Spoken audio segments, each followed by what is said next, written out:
For the sake of length, I'll try to stick to the facts and keep it brief. I, 50, legally have 3 children with my ex, 51, Adam, 23, Chris, 21, and Sophie, 18. Biologically, the first 2 children are mine, and youngest is the result of my wife's infidelity. I discovered this the day when Sophie was 2 years old, and we had to rush Sophie to the emergency room. I filed for divorce 2 months later. I got 50-50 custody of my own children, but since Sophie was legally mine, I had to pay child support for her and was very bitter and resentful about it.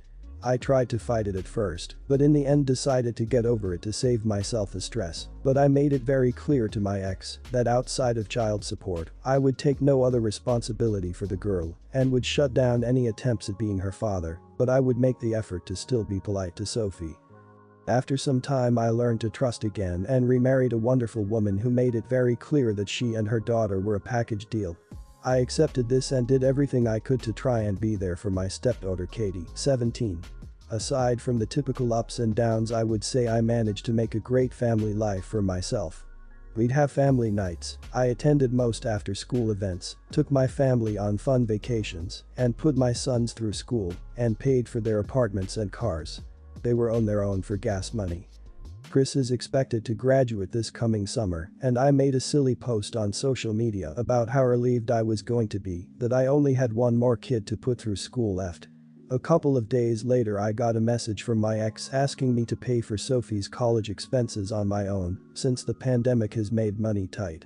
I asked her what she meant and referred to my post, and I reminded her that my legal obligation to Sophie ended the day she turned 18 and that I was talking about Katie. My ex was furious, demanded to know why I was willing to pay for Katie and not Sophie, since neither of them are related to me. I countered by saying that I knew upfront Katie wasn't my biological child and agreed to care for her instead of being conned into doing it like I was for Sophie. After that, I got a call from Sophie asking what she did to make me hate her so much and to leave her feeling so excluded. I told her softly that I don't hate her and that nothing about this situation was her fault, but the simple truth is that it wasn't personal, I'm just not her father. Since then, my sons have told me that Sophie was becoming really depressed. My ex is blaming me, but I don't see what I have to do with it. Am I the idiot? You're not the idiot for not paying. My heart goes out to Sophie since she lost her father she knew and the chance at knowing her bio father because of her mother's selfish actions. This falls 100% on mom's shoulders. Sounds like she didn't care about what her actions did or who they hurt. Sophie is a true victim of her mother's repeatedly horrible choices. I realize you have no bond with her, but it sounds like mom tried to keep Sophie bonded to you. What an awful situation. Everyone's the idiot here, except the kids. Yeah, your wife is at fault, but sounds like you've also been a bit unfair to Sophie. Sounds like you're taking your anger out on her when her mother was the one in the wrong. You're not tough for not paying for college, you're tough for hating on the innocent kid. Plus, frankly, sounds like your love for her was shallow enough that once you found out she wasn't yours, you casted her aside. Was it like this? One day she was your daughter and you loved her, then next day she's not and you don't love her 'cause DNA results said so? Not the idiot a million times over. It was a long time ago, and I've never met anyone on this post, but I wouldn't take the wife's claim that she doesn't know who the father is at face value. Chances are it was someone who didn't have the resources to provide for the child, so she pinned it on you. Update. Thank you to everyone for their kind words of support. A lot of you have suggested therapy, and for the longest time I never felt like I needed it, but after everything new that's happened, I've decided that talking to a professional won't hurt.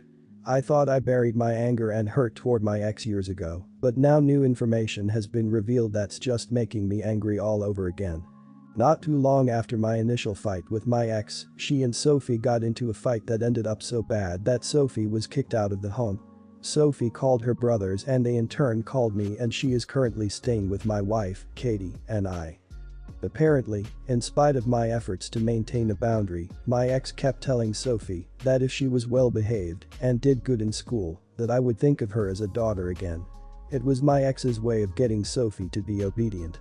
When I made my post, Sophie thought that I was finally giving her the validation that my ex had always promised, and when I didn't it was just chaos. Sophie called my ex horrible names and demanded to know who her bio dad. My ex refused and told her if she was going to be disrespectful she had to live elsewhere.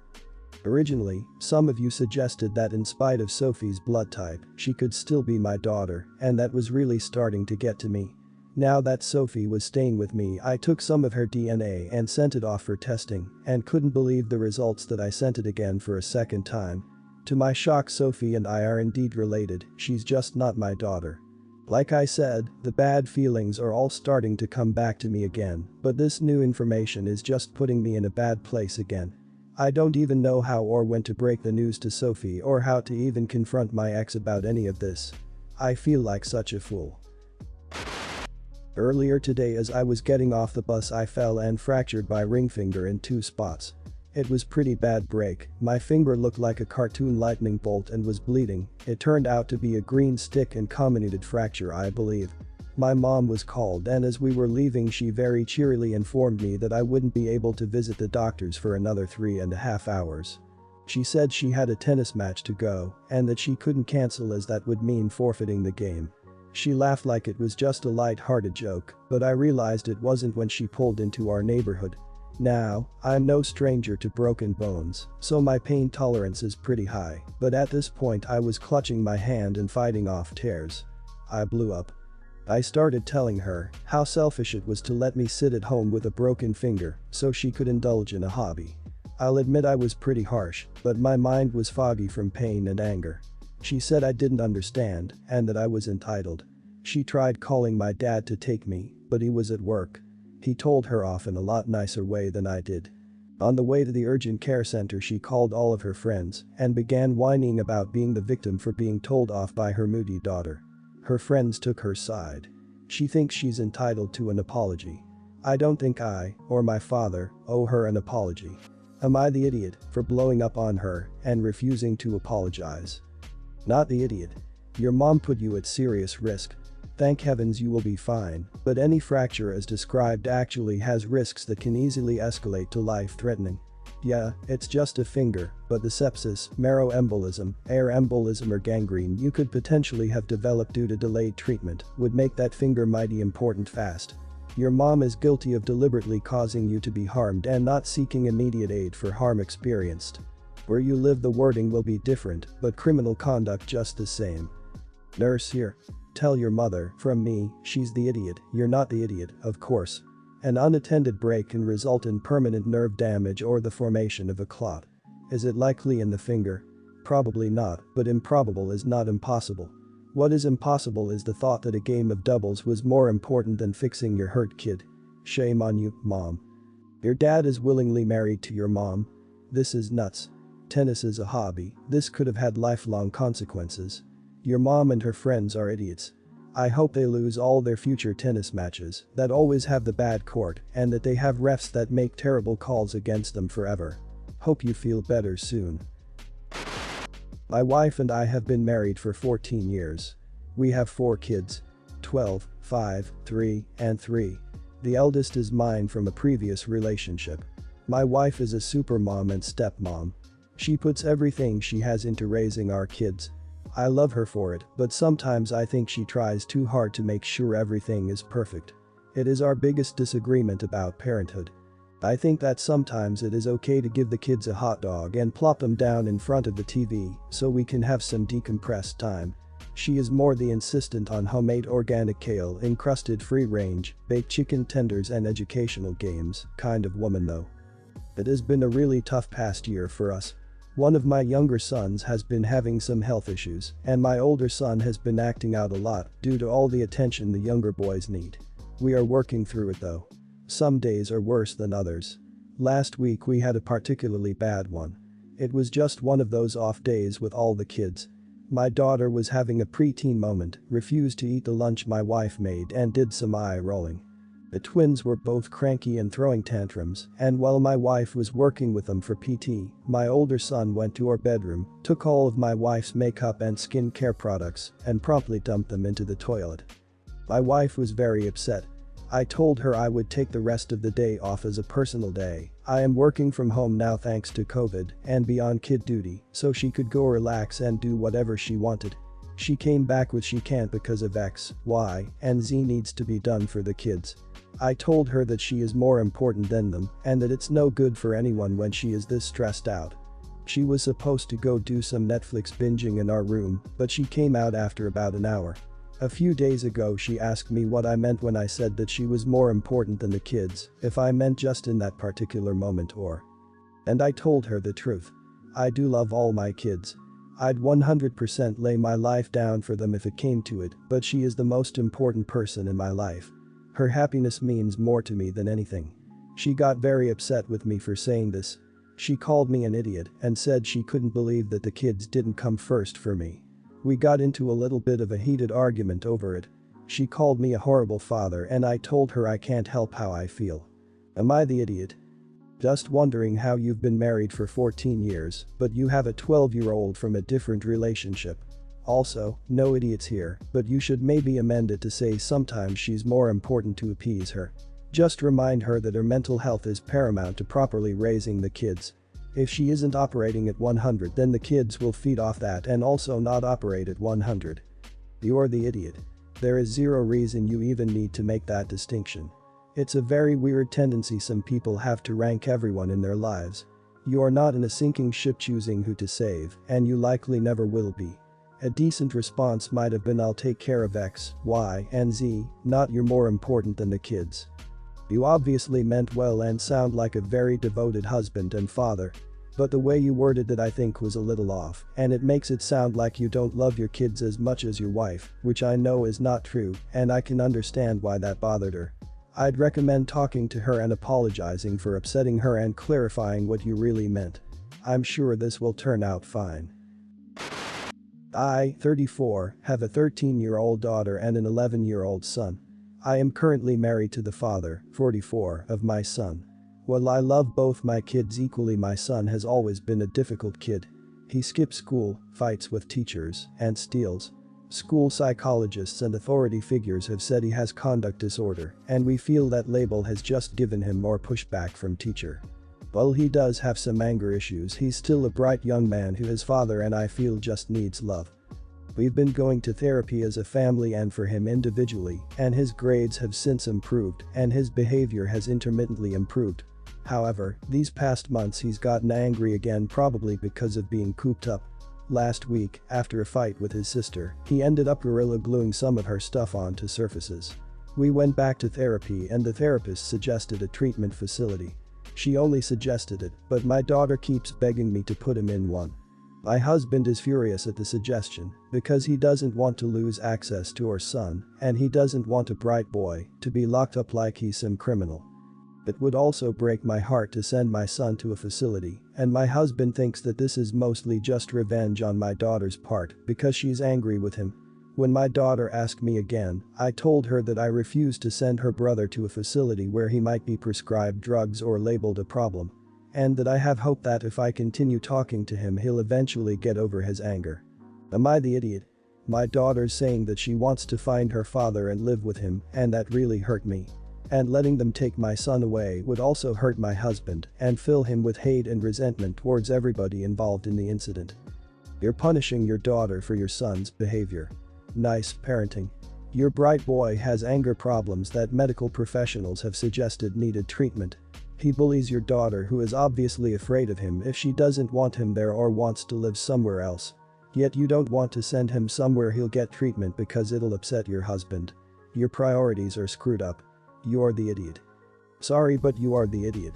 You're acting like you have only one child instead of two. Your inaction is hurting both of your children. You're showing your daughter that your son is more important, and you're allowing your son to be destructive and enabling his behavior. Now is the time to act before you lose total control of the situation, and truthfully, it seems like you're well on your way. You're the idiot. I was the sister in this situation and I begged my parents to do something, literally anything, to intervene because what they were doing was not working. I'm now 29, he's 26, and has been in and out of prison. We haven't spoken in almost 10 years, and I still hate my parents for it. Be better than my parents were, or you lose your daughter too. I, 48, find out my ex, 49, had cheated on me and that the two children she had given birth to, 23 and 21, only one, the girl, was mine. I filed for divorce and my ex tried for reconciliation, but I couldn't live with so much doubt. Once we got to court it was like a switch had flipped and she tried to keep me from the children. It didn't work though, I had really good lawyers. In spite of everything I was willing to still be a father to Noah, fake name, but my ex can be very manipulative. She told Noah about his real dad and even introduced them.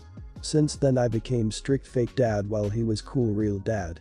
When Noah was 13 he told me that he no longer wanted to see me and that he'd tell a judge the same thing if I forced visitation. I asked him why and if I ever made him feel bad. Noah just said that he wanted to spend more time with his real dad and didn't like my house rules. I was heartbroken, but I let him go and still made attempts to keep the relationship. I called, texted, sent presents and even invited him to events. Noah wouldn't respond or pass small messages to his sister. When Noah was 18 he legally changed his surname to his father's and told me there wasn't enough room for me to attend his graduation. After that I gave up and resolved myself to live life with being a father to my daughter and son, 12, via my second wife. Recently, Noah reached out to me and apologized for his past actions and wanted a relationship again. I was surprised and heavily skeptical and was right to be so. Apparently, Noah's real dad got married and his wife gave him an ultimatum and he chose her. I told Noah that while I am sorry for what happened to him, I had no interest in being treated like an old pair of gloves that you only think about and wear when it gets cold. My ex thinks I'm being hurtful and petty, rich coming from her, and my daughter says that she understands my pain but hopes that I can learn to give Noah a second chance. I just don't know because I'm in a place where I'm fine not having Noah in my life or having any communication with him, and I don't want to rekindle a relationship just for him to drop me again when his real dad changes his mind. Am I the idiot? Not the idiot. You tried for many years and it was always refused. You are in a good spot and shouldn't go through that heartbreak again. There's a chance that if his real dad divorced he'd go back to him in a heartbeat and you'd be left to pick up your broken piece alone once more. I think if you chose to have a relationship again it'd have to be a slow process and you two would definitely need therapy. You should probably also be a cool uncle instead of a dad. That way if he goes away again and comes back it's not as painful. I've been commenting here but in a very real way this is above ability and pay grade. Please get advice from a therapist or family specialist. But I also think the bell cannot be unrung. He won't change his name back and you will wonder all the while if he will abandon you again or what either of you are getting from the relationship. He made it very clearly that he wasn't interested in any relationship with you for a very long time. He went so far as changing his name. He can't switch back and forth between fathers. If you were willing, you could spend some time with him when you're seeing your daughter, or he could be present at family events, so he's not 100% excluded, but treat him like a +1. His actions cannot simply be washed away and pick up a relationship like the last decade didn't happen. But in your shoes I would probably not want any connection either.